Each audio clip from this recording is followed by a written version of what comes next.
convocation d'une assemblée générale pour traiter ce qui ronge l'administration publique congolaise. En tout cas, je ne suis pas informé, je n'ai pas encore reçu la demande des membres de l'INAP, mais demandant de convoquer une assemblée générale dans ce sens-là. À l'INAP, il n'y a personne qui décide de façon isolée. À l'INAP, c'est les 60 réunis qui prennent des décisions. Nous avons eu une dernière réunion ici. Cette question-là n'a pas été soulevée, donc c'est une fausse information que vous avez.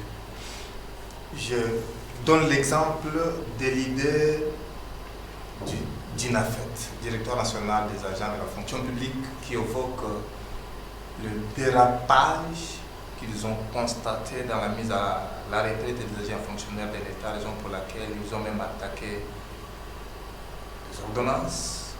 Ils évoquent la problématique de la mise à la retraite à l'EPST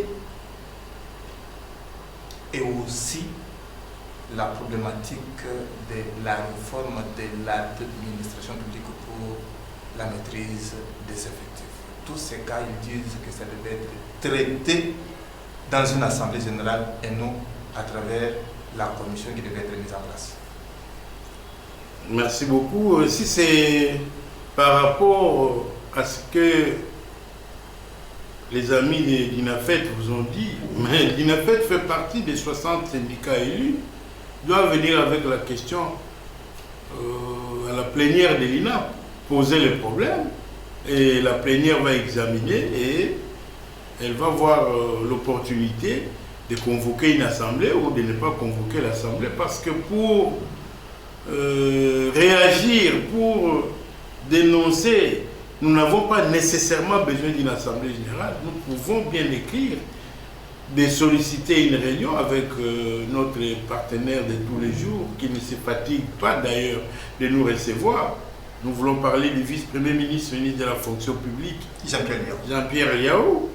Moi, je ne vois pas pourquoi il doit aller convoquer une assemblée pour des questions que je peux traiter avec lui. Par contre, je suis en train de... J'ai demandé et obtenu une rencontre du ministre, du vice-premier ministre, ministre de la fonction publique avec les 60 membres de l'INAP pour que nous puissions mettre en place la feuille de route pour 2023. C'est ça que moi j'attends. Donc il n'y a pas...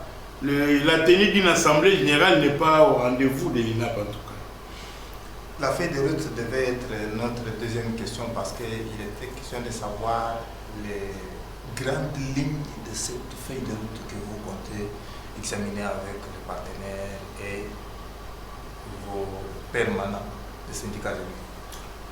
Ça serait mettre la charrue devant le bœuf, monsieur le journaliste.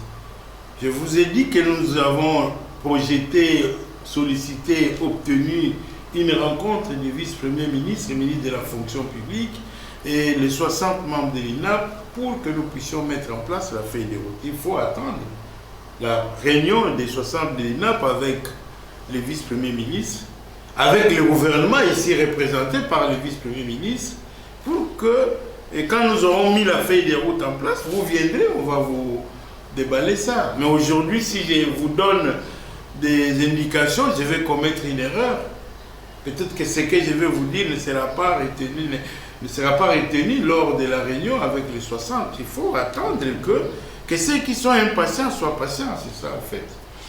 Qui vivra verra, parce que au sein de l'administration publique congolaise, on est en train de parler d'une crise et de bourgeoisie syndicale qu'il faut éviter. Non, à l'administration publique congolaise, il n'y a pas de bourgeois. Nous, les fonctionnaires, nous sommes les mal-aimés de la République. Bien que sous Fachi, nous devons les reconnaître. Je ne suis pas là pour faire son apologie. Mais nous devons reconnaître que moi, si on me demandait personnellement qui est-ce que je voudrais qu'il soit président de la République après les élections de 2023, je répondrais par le nom de Tshisekedi. Pour des raisons évidentes. Entre autres. Et si on me demandait qui voudriez-vous qu'il soit ministre de la fonction publique, je vais demander qu'on reconduise Liao, Jean-Pierre. Et si on demandait évidemment qui est-ce que je voudrais qu'il soit Premier ministre, je dirais Ok, c'est ça Malokonde. Pour ce qui est volet administration publique. Les autres aspects, ce n'est pas mon problème. Je répondrai comme ça pour ce qui concerne les fonctionnaires.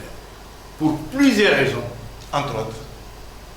Vous êtes témoin que dans l'administration publique, la retraite n'existait pas. Les gens n'allaient pas à la retraite. Nous avons demandé autant de fois. Mais vous voyez qu'aujourd'hui, l'année 2022 seulement, on a mis combien de gens à la retraite? Les bénéficiaires disent qu'elle est alambiquée. Donc j'ai dit ceci, combien des agents sont allés à la retraite? Il ne faut pas que nous puissions nous cacher derrière des intentions politiques des gens. Non, moi je suis apolitique, j'ai dit ce qui est vrai. C'est ça la vérité. De deux, nous avions combien de NP dans l'administration publique? Mais l'année 2022 seulement, nous a vu mécaniser plus de 40 000 agents. Comment je ne peux pas soutenir une telle personne? Comment je ne peux pas soutenir de pareilles actions? Non. Et je m'en vais encore plus loin. La retraite des enseignants n'était pas à l'ordre du jour. On ne savait pas, la retraite était quelque chose de punition, c'était un mouroir pour les agents. Mais aujourd'hui, nous avons la caisse. C'est vrai que la caisse était créée en 2015. Et elle est devenue fonctionnelle en 2017. Mais aujourd'hui, en 2022, le chef de l'État a signé, a promulgué la loi qui élargit cette prise en charge aux enseignants, aux militaires, aux policiers et aux magistrats. Comment vous pouvez me dire, moi, de ne pas soutenir une pareille personne, une telle personne? Comment? Et je m'en vais encore plus loin. Il y a eu des retraités qui étaient d'avant 2017, qui continuaient avec le régime octroyé de 5 000, 8 000. Mais nous avons convenu avec le gouvernement, nous avons demandé au gouvernement de prendre tout ce monde-là, bien qu'ils n'ont pas cotisé, qu'ils aillent à la caisse, mais que le gouvernement accepte de compenser leurs cotisations. Chose que le gouvernement a acceptée et chose qui est en train de se faire. Chaque mois, le gouvernement donne à la caisse de sécurité sociale des agents publics de l'État 800 000 $ pour la prise en charge de ceux qui n'ont pas cotisé, qui sont allés à la retraite depuis que le Congo est Congo. Donc il n'y a plus de pensions octroyées aujourd'hui. Vous voulez que moi je ne puisse pas dire que je vais voter pour Tshisekedi? Je ne suis pas, on n'est pas en campagne, mais j'ai dit, s'il m'était demandé, ce sera ça la réponse. Je vais justifier pourquoi je soutiens. Je soutiens uniquement pour les aspects de l'administration publique.